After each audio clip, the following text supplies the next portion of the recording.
afternoon and many thanks for your time. I'm Lillian Muli and this is the latest. The National Emergency Response Committee has harmonized the 10 p.m. to 4 a.m. curfew order and will now be enforced in all the counties. Initially 13 counties in Nyanza, parts of Western and South Rift regions were observing a 7 p.m. to 4 a.m. curfew directive. While briefing the nation on the status of coronavirus in the country, Kagwe revealed that 9 counties were recording alarming numbers, further noting that defiance and slow enforcement of the directives was aggravating the situation. Inspector General of Police Hilary Mutyambai has since directed all police commanders to ensure adherence. Today, the Nairobi hospitals are stretched to a limit. And the truth of the matter is that if you fall sick today within this county, you are very unlikely to get a hospital bed. And it is good to call a spade instead of a big spoon, because the truth of the matter is that we are sitting between a difficult situation, we are sitting in difficult times, we are increasing the ICU capacity, we are increasing the ICU capacity in KU, in Kenyatta National Hospital. I am aware that Nairobi Hospital is also increasing its ICU capacity by some 20 beds. We are increasing by some 28 beds at KU. But the truth of the matter is that unless we can contain it at this level, unless we can stop the transmission right now, then it is possible that our health system is going to be overwhelmed. And when that happens, then you have got the scenes like you see in other countries. You saw it in India, where a person dies right in front of a hospital and there is nothing that the doctors can do. So this is not scaring people. This is more to emphasize the need for each person to protect him or herself. We need to protect ourselves because, as I said, you cannot afford to be taken to a hospital where there is no capacity to take care of you. And as we speak, some 400, and nearly 450 patients are on oxygen. They are on oxygen, directly on oxygen. And that is not including the 175 patients who are in ICUs. And as you know, most hospitals don't have that much capacity for ICUs. We have got 1,432 patients across the country who are now hospitalized, and that is not including the nearly 4,000 who are in home-based care. And as for the home-based care people, we are also saying, just because you are being treated at home does not mean that you do not need to check with the doctors and constant supervision to ensure that you continue to be safe. There are some people who deteriorate when they are at home, so those observing them need to make sure that the minute you see a person who is on home-based care begin to cough more or to get a bit sicker, then it is important for them to be taken to hospital immediately. Our positivity rate continues to be high. Today, as you know, yesterday we had over 14%. Today, we still have over 13% in terms of positivity rate, and those are high numbers. Meanwhile, in Kilifi County, Governor Amason Kingi has announced new measures following the surge in COVID-19 numbers. The measures include the ban on funeral vigils, the closure of bars at 7 p.m. In the new measures, Kingi said churches and mosques will only admit 30 people per session. Hakuna mwanafamilia, rafiki, relative ambaye atatembelea mgonjwa ambaye amelazwa katika wodi zetu za hospitali zetu. Na si hospitali za umma peke yake katika Kilifi, hospitali zote, hata hospitali za kibinafsi. Kuanzia leo kwa siku 30 zinazokuja, hatutakuwa na haya masoko huru katika kaunti ya Kilifi. Ile idadi ya kila kanisa ama idadi ya kila mosque itabandikwa katika mlango wa kanisa ama katika mlango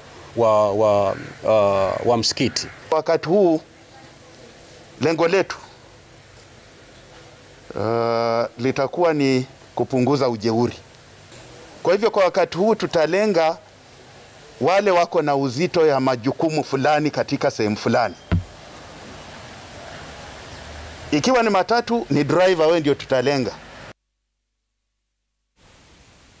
President Uhuru Kenyatta and United Kingdom Prime Minister Boris Johnson rallied world leaders on Wednesday to step up efforts to provide life-transforming education to tens of millions of children. Co-hosting the two-day Global Education Summit in London, they issued the appeal as the pandemic wreaks a devastating impact on many students' lives around the world. The COVID-19 pandemic led to closure of schools, rendering billions of children across the globe out of education, majority of whom it is feared will never return to class. The world leaders seek to raise 540 billion shillings by 2025 for education. This summit marks an important milestone in our collective efforts to support education systems globally. The world has come together to demonstrate the power of unity, the power of holding hands, or in our case, raising hands, towards a shared global objective to rebuild stronger, strengthen, and to transform education systems and reimagine the future together. This is the silver bullet. This is the magic potion. This is the panacea. This is the universal cure. This is the Swiss Army knife, complete with Allen key and screwdriver and everything else, that can solve virtually every problem that afflicts humanity. And I'm absolutely serious. If you educate the world, then of course, educate the world properly, educate the world fairly, then of course you end a great natural injustice. 23 High Court judges have been transferred to new stations in changes announced by Chief Justice Martha Koome. In the new changes, Judge John Mativo, who was stationed at Milimani Law Court, has been transferred to Mombasa. Justice Weldon Korir of Constitutional Division has been transferred to Carbernet Court, while Justice James Wakiaga of the Anti-Corruption Division has been moved to Murang'a. Mombasa Head of Station Justice Eric Ogola has been moved to Eldoret, where he will head the station. Justice Richard Mwongo has been moved from Naivasha to be head of station in Kerugoya. Justice Stella Mutuko of the Family Division in Nairobi has been moved to be the head of station in Kajiado, while Justice Grace Nzioka of the Criminal Division at Milimani has been moved to Nyeri. The new judges are expected to report to their new stations by the 1st of October this year. Kisumu judges will serve Nyamira High Court on rotation.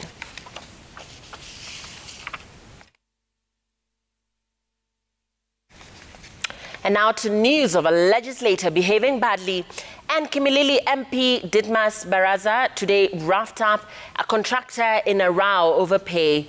Now, the contractor got into trouble with the MP for allegedly refusing to open a classroom the MP wanted to commission, demanding to be paid. The incident happened in Kamukuywa.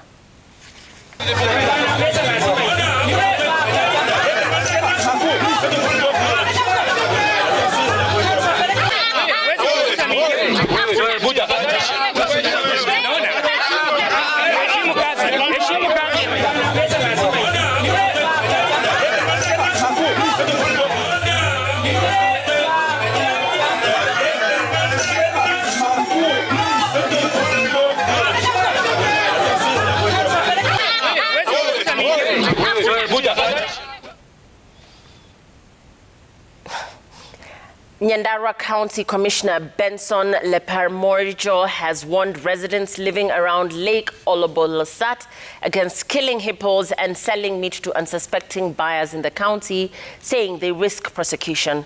Leparmorijo, who confirmed that 10 hippos have been killed in the last 2 weeks, said there are a number of meat joints in the area under investigation for allegedly engaging in the illegal trade.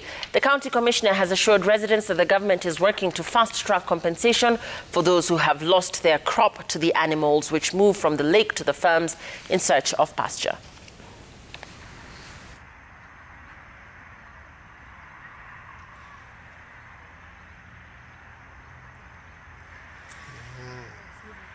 Natoa tahadhari kwa hawa na maafisa wetu wako mashinani ambao wanafuatilia kesi hiyo, na wale watapatikana kwamba wanahusika na biashara hiyo haramu watakamatwa na kushtakiwa kulingana na mujibu wa sheria. Mambo ya leki tunafuatilia sababu lazima kuna ile riparian section, kuna sehemu ambayo watu wastahili kuishi. Kwa hivyo pia wale wameagizwa kwamba waondoke sehemu hiyo ili nao wale viboko wanyama wapate mahali ya malisho yao. The Garissa County Commissioner Boaz Cherotich has given the residents of Lagdera Sub-County 2-week amnesty to surrender all illegal weapons to the police. Speaking after touring the contested Garissa-Isiolo border, Cherotich said that the government will not allow anyone to destabilize the peace efforts. The new county boss has cautioned political leaders and elders against making any inciting statements that are likely to stall peace-building efforts, especially at the disputed border. He says plans are underway to hold a joint peace meeting between leaders from Isiolo and Garissa County over the long-standing border dispute.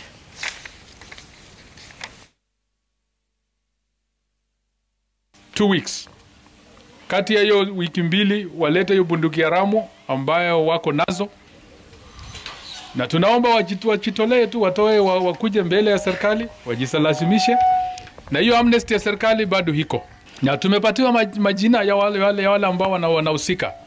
We are going to go for them. Msifikirie kwamba mtajificha. Hatutoruhusu watu vijana wachache ambao wako na bunduki haramu kwenda cause rampage hapa na pale, kuteza wananchi na kuua wananchi. Women rights groups are calling on the government to set up safe shelters for women and girls at risk of sexual and gender-based violence in all the 47 counties. Speaking in Nairobi, the right groups called on President Uhuru Kenyatta's government to allocate the necessary resources and action plans for the elimination of gender-based violence by 2022. They say gender violence will remain a shadow pandemic if Kenya does not honor its commitments. The activists were drawn from 14 groups, including Equality Now and the White Ribbon Alliance. We do not have adequate strategy in terms of preventing the violence from happening in the first place, because if the violence wasn't happening, then we will not be having survivors raising issues in terms of access to justice, access to services, etc. Additionally, we have seen through statistics that it is indeed women and girls that are disenfranchised and end up actually being victims and survivors of gender-based violence and other reproductive and sexual injustices. However, we do not underestimate that men and boys too and others are actually victims and survivors and are part of this problem. Police in Bungoma have arrested 16 people for violating COVID-19 protocols last night after they were found in an entertainment joint past curfew time. Kanduyi Deputy County Commissioner Abdi Shakur, who led the operation in 2 entertainment joints, which have become notorious in violating the Ministry of Health regulations, said they will continue with the operation to ensure residents adhere to the protocols as the nation continues to record a spike in the number of new COVID-19 infections. Those arrested will be arraigned at Bungoma law courts.